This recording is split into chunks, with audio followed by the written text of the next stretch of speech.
about the death experience, your take on it. Can you give us the citation from where you disagree with the official record of the experience being? Well, can you tell us where you got the part about he really died for 20 minutes and it's hard? Where is that written? Bhagavan himself said so.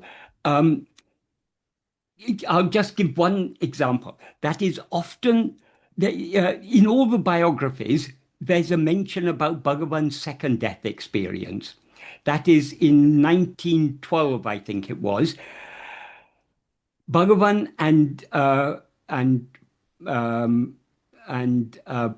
Parani Swami, and I think Aya Swami, one or two others, they had gone from Virupaksha cave to Pachaman temple, which is on the northeast foot of the hill. And there's a temple there to the goddess Pachaman, and there's a tank there, a pond. And so they had gone there, they bathed in the pond and had an oil bath.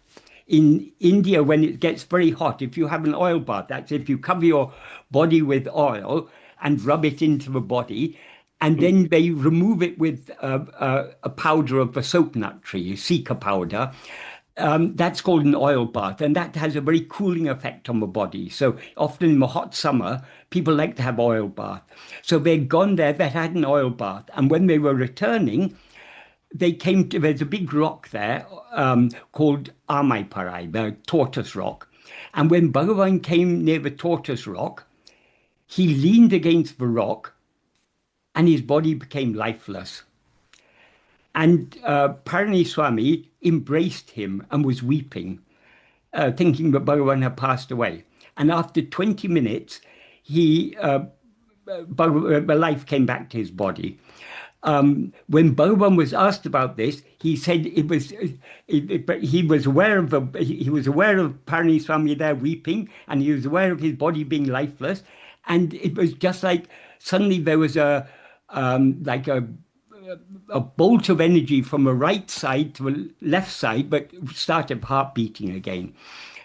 So this is in all it's there in Self-Realization, it's there in Osborne's biography, in all the biographies it's mentioned there.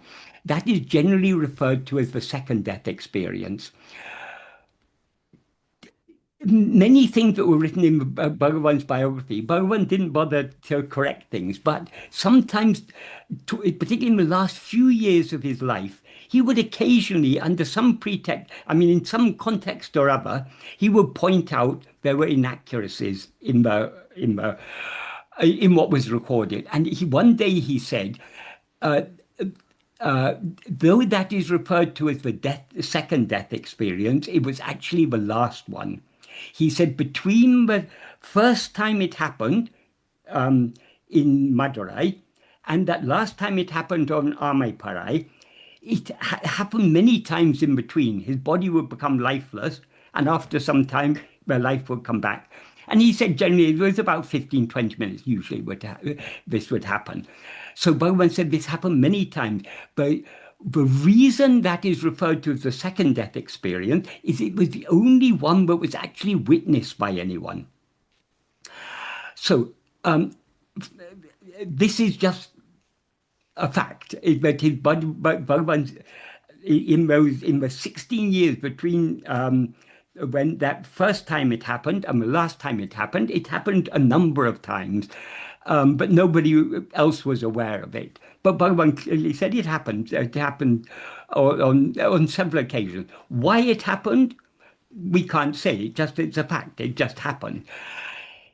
In the case of when Bhagavan... Why would you need to die more than once? Doesn't that raise a question to you? There's no question of he needed to die. It just happened. His body became lifeless.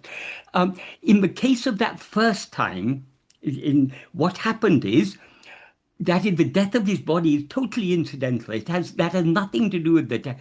I mean, it happened, but it's not essential to the death of the ego. That is what happened when that fear of death came to him.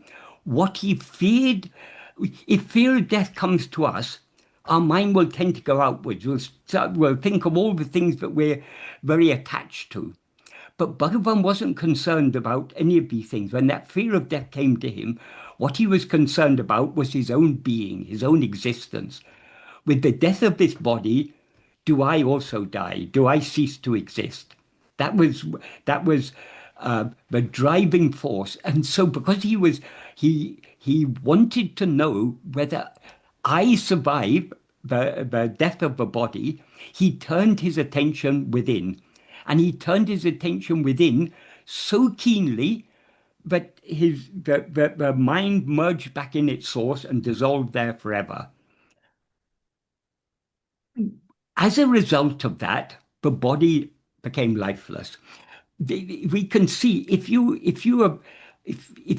when you focus your attention on anything, if your attention is very keenly focused on something, your breathing will calm down and it will even stop. There's a saying in English, it took my breath away. That is, if something very shocking happens, it took my breath away. That is, in the state of shock, we stop breathing, maybe only for a few moments. But when we are practicing self-attentiveness, if we are keenly self-attentiveness, our breathing will stop. But for most of it, doesn't result in the stopping of the heart. But in Bhagavan's case, his attention was so keenly focused within, the breathing stopped and the heart stopped.